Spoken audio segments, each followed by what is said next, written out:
ओम श्रीमान श्री अरविंद। चलो आज आम पढ़ा सामग्रिक संख्यार भागक्रिया। जदि ए आउ बी दुईटी सामग्रिक संख्या हेबे तेबे ए हरण बी गोटे सामग्रिक संख्या होई पारे बा न होई भी पारे। देख 10 हरण 5 समान 2, 5 हरण 10 आम कर कि ये गोटे सामग्रिक संख्या होई पारिबो नाही। सेहीपरि शून्य द्वारा भाग करने एक अर्थहीन प्रक्रिया। कौन सी संख्या को जदि आम शून्य द्वारा भाग करवा गोटे अर्थहीन निश्चित भाव में। जदि ए हरण बी इक्वल टू सी हुए तेबे सी गुणन बी समान ए हम। भाजक गुणन भागफल समान भाज्य ही हम। ए गोटे अणशून्य सामग्रिक संख्या हेले ए हरण ए समान 1। कौन सी संख्या को सही संख्या द्वारा हरण कले से एक ही हम। तापर जदि गोटे सामग्रिक संख्या को 1 द्वारा आम हरण करवा से गोटे से संख्या ही हेब।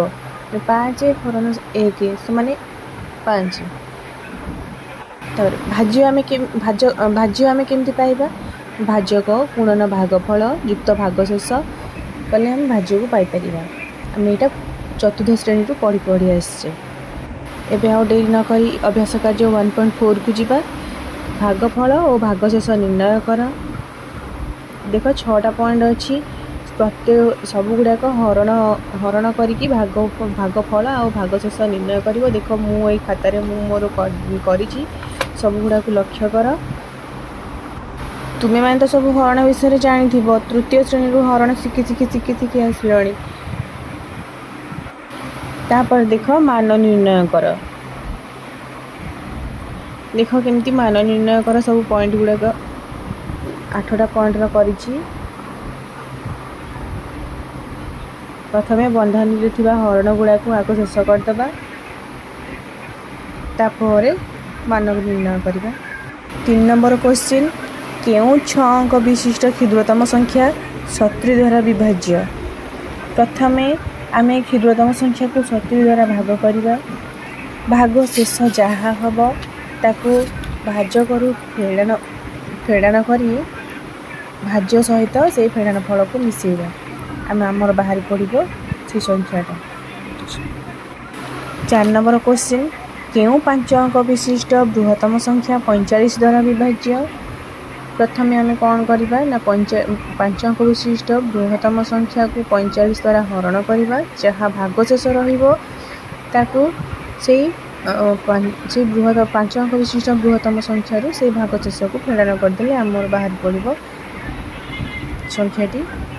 नंबर 5 एपरी एक संख्या निर्णय कर जहाँ 32 द्वारा भाग कले भागफल 20 एवं भागशेष 17 हेब।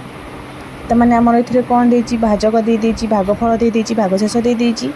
आमर सूत्र कौन होता ना भाजक गुणन भागफल युक्त भागशेष बाहर करदे आमर भाज्यटा निर्णय हो।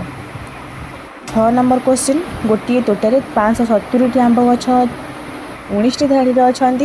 प्रत्येक धाड़ी में गछ संख्या सामान हेले धाड़ी पिछा केतोटी गछ अच्छी। तमाने आमर टोटाल जितकी आंब गछ अच्छी माने 570 आंब गछ अच्छी। धाड़ी हूँ 19टी तमाने हरण कर 570 हरण 19 जी हम माने 37 30टी गछ धाड़ी में लग। 7 नंबर देख 4 अंक विशिष्ट क्षुद्रतम संख्यार केते वियोग कले वियोगफल 27 द्वारा विभाज्य हेब। तमाने 4 अंक विशिष्ट क्षुद्रतम संख्या को 27 द्वारा हरण कले भागशेष जेतिकी रहिबो 4 अंक विशिष्ट क्षुद्रतम संख्या फेड़ान से भागशेष जेतिकी बाहर आम ताको से संख्याटी बाहर पड़े। 8 नंबर क्वेश्चन एपरी एक सामग्रिक संख्या n अच्छी कि जेपरी n हरण n समान n। हाँ अच्छी।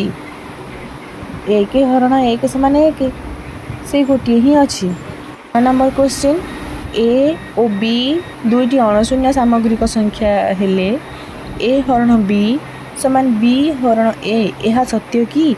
उदाहरण द्वारा प्रमाण कर। ଏହା ସତ୍ୟ ନୁହଁ। ମୁଁ ପ୍ରମାଣ କରିଛି a equal to 20, b equal to 4, a ହରଣ b ନେଇକରି କରିଛି, b ହରଣ a କରିଛି।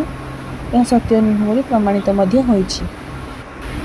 ଯଦି a ଓ b ଦୁଇଟି ଅଣଶୂନ୍ୟ ସାମଗ୍ରିକ ସଂଖ୍ୟା ଓ a ଲେସ୍ ଦ୍ୟାନ୍ b, ତେବେ a ହରଣ b ରେ ଭାଗଫଳ କେତେ? ଭାଗଫଳ କେତେ ହେବ? 0 ହିଁ ହେବ। ଆଚ୍ଛା, ଯଦି ଭିଡ଼ିଓଟି ଭଲ ଲାଗିଛି ତାହେଲେ ଲାଇକ୍ କରିବ।